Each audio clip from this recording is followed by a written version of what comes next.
इस बुजुर्ग वैज्ञानिक ने अपने बेटे की मौत का दुख सहन नहीं कर पाया। उसने अपनी सारी उम्र की कमाई और बुद्धि लगाकर अपने बेटे से मिलता जुलता एक मशीन वाह बनाया और उसका नाम रॉबिन रखा। बुजुर्ग वैज्ञानिक को लगा कि अब वह कभी अकेला नहीं रहेगा, लेकिन उसे पता नहीं था कि उसने पेंडोरा का पिटारा खोल दिया है।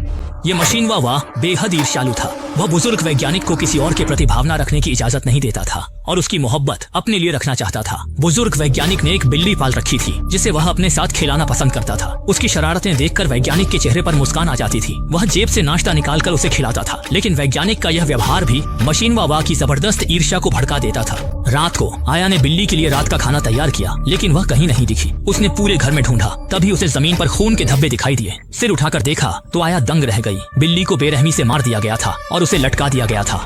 यांत्रिक गुड़िया के हाथ खून से सने थे। बूढ़े वैज्ञानिक को सच्चाई पता चल चुकी थी, पर उसने मामले को दबाने का फैसला किया और रॉबिन के साथ रहना जारी रखा। कुछ समय बाद उनके भतीजे माइक उनसे मिलने आए और कहा कि वे उनके घर में कुछ दिन रुकना चाहते हैं। बूढ़े वैज्ञानिक बहुत खुश हुए और गर्मजोशी से उन्हें घर के अंदर ले गए। माइक जैसे ही बैठे, उनकी पीठ के पीछे से अजीब आवाज आई। खिड़की के शीशे से झांक कर देखा तो एक अजीब यांत्रिक गुड़िया नजर आई। माइक को रहस्यमय लगा और उन्होंने सच्चाई जानने का फैसला किया। जैसे ही उन्होंने दरवाजा खोला, वह गुड़िया गायब हो गई। रात को खाना खाने के बाद माइक ने देखा कि गुड़िया फायरप्लेस के सामने बैठी है। उन्होंने पूछा कि क्या है। बूढ़े वैज्ञानिक उत्साहित हुए और गर्व से उन्होंने सबको बताया कि यह उनकी सबसे वफादार साथी है। लेकिन आया इस यांत्रिक गुड़िया से बहुत डरती थी। उसने कहा, रॉबिन सिर्फ एक साधारण मशीन नहीं, उसमें शायद कोई अजीब ताकत भी है। बच्चों को सुलाने के बाद आया घर लौटने की तैयारी कर रही थी, तभी गोदाम से अजीब सी आवाजें आने लगी। उसे लगा चोर घुस आया है, इसलिए उसने अपनी सुरक्षा के लिए एक हथौड़ा उठा लिया। उसने हर जगह तलाश की, पर कोई संदिग्ध चीज नहीं मिली। उसे लगा कि वह बेवजह घबरा रही थी। तभी रॉबिन अचानक सामने आ गया और सीधे छुरी से उस पर वार कर दिया।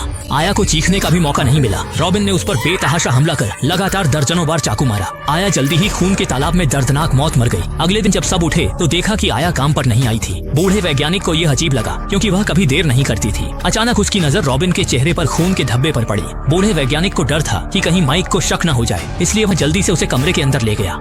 रॉबिन के शरीर पर आया के कपड़ों के टुकड़े थे, जिससे उसे पता चला कि आया भी बिल्ली की तरह रॉबिन द्वारा मार दी गई है। बूढ़ा वैज्ञानिक गुस्से में था। उसने तय किया कि अब वह उसे और बर्दाश्त नहीं करेगा। उसने रॉबिन के कपड़े हटाए और उसके शरीर को नियंत्रित करने वाला कोर बाहर निकाल लिया। उसे लगा कि बिना कोर के रॉबिन बेकार हो जाएगा, लेकिन हैरानी की बात यह थी कि रॉबिन पर इसका कोई असर नहीं हुआ। उसका शरीर अब भी सक्रिय था। बूढ़ा वैज्ञानिक उसे अपना बेटा मान चुका था, इसलिए वह खुद को रोक नहीं पाया और जल्दी ही उसे देखने चला गया। लेकिन रॉबिन कमरे में नहीं था। वह खुद ही आईने के सामने चला गया था और उसके हाव भाव भी सामान्य थे। बूढ़े वैज्ञानिक को लगा कि शायद किसी ने उसका कोर वापस लगा दिया है, लेकिन वहाँ कुछ भी नहीं था। तो फिर रॉबिन कैसे चल रहा था? बूढ़ा वैज्ञानिक पूरी तरह उलझन में था। कई दिन और रात सोचने के बाद उसे समझ आ गया। उसे लगा कि उसका बेटा मरा नहीं है, बल्कि उसकी आत्मा रॉबिन के शरीर में समाई हुई है और किसी दूसरी तरह से उसके साथ है। ये वाकई हैरान कर देने वाली बात थी। माइक ने तय किया कि वह इसके पीछे की सच्चाई पता लगाएगा। यह आदमी अपनी गर्लफ्रेंड को चारों ओर ढूंढ रहा था, लेकिन उसे पता चला कि उसकी गर्लफ्रेंड तो पहले ही एक लाश बन चुकी है। उसने तुरंत पुलिस को फोन लगाया, लेकिन उसे क्या पता था कि उसके पीछे एक मैकेनिकल डॉल आ गई है। मैकेनिकल डॉल ने एक यंत्र से उस आदमी को पल भर में छेद दिया। पुलिस कॉल पर ऑपरेटर की आवाज आई, पर आदमी जवाब न दे सका। कुछ देर बाद 2 पुलिस वाले वहां पहुंचे। पुलिस कॉल का जवाब न मिलने पर भी उन्होंने मौके पर जाने का फैसला किया। महिला पुलिसकर्मी ने लोकेशन के आधार पर गोदाम में प्रवेश किया। उसे एक अजीब सा साया दिखा। वह तुरंत जांचने लगी, पर वहां सिर्फ एक खड़ी गुड़िया दिखी। इस गुड़िया में थोड़ी अजीबता के अलावा कुछ खास न था। महिला पुलिसकर्मी जैसे ही मुड़कर जाने लगी, गुड़िया की आंखें चमक उठी। महिला पुलिसकर्मी ने ऐसी गुड़िया पहले न देखी थी, इसलिए वह जिज्ञासु हो गई और पास जाकर उसे देखने लगी। उसे पता न था कि गुड़िया का हाथ एक तेज स्टील की कील की ओर बढ़ रहा था।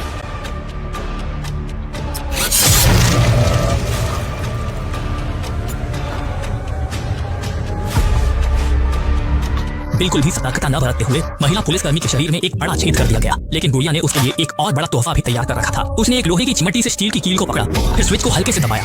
तेज बिजली का झटका पल भर में पूरे शरीर में दौड़ गया, जिससे महिला पुलिसकर्मी जलकर एक काली कोयले जैसी लाश में बदल गई। महिला पुलिसकर्मी की दर्दनाक चीख सुनकर पुरुष पुलिसकर्मी तुरंत गोदाम में पहुंचा, लेकिन वहां उसे केवल अपनी साथी की खून से लथपथ लाश ही दिखाई दी। ठीक उसी समय जब वह डर के मारे सन्न रह गया था, यांत्रिक गुड़िया ने अचानक उसे चाकू मार दिया। फिर उसने तेज तापमान वाली आग निकाली और एक और सिर काट लिया। मैकमैरी ने मौका देखकर, जब बूढ़ा वैज्ञानिक गहरी नींद में था, चुपके से उसके घर के तहखाने में घुस गई। सुना था कि बूढ़ा वैज्ञानिक बैंकों पर भरोसा नहीं करता और अपनी सारी नकदी वहीं छुपा कर रखता है। कड़ी मेहनत से खोजने के बाद आखिरकार उन्हें एक तिजोरी मिल गई। दोनों बेहद उत्साहित हो गए। बड़ी मशक्कत के बाद उन्होंने पासवर्ड डालकर तिजोरी खोल दी, लेकिन अंदर कुछ भी नहीं था, सब खाली था। ये देखकर वे दोनों गुस्से में बड़बड़ाने लगे।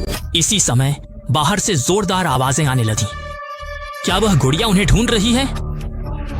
मैरी ने तुरंत छुपने के लिए कोई जगह तलाश ली। इसी समय जब दोनों असमंजस में थे, मैरी की गर्दन में कुछ चुभ गया और वह तुरंत ही अपनी जान गंवा बैठी।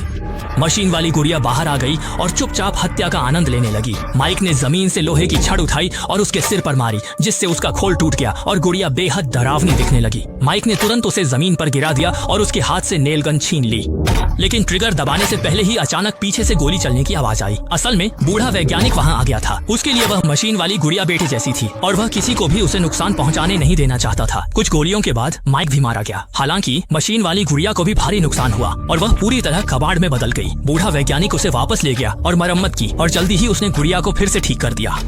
Welcome back.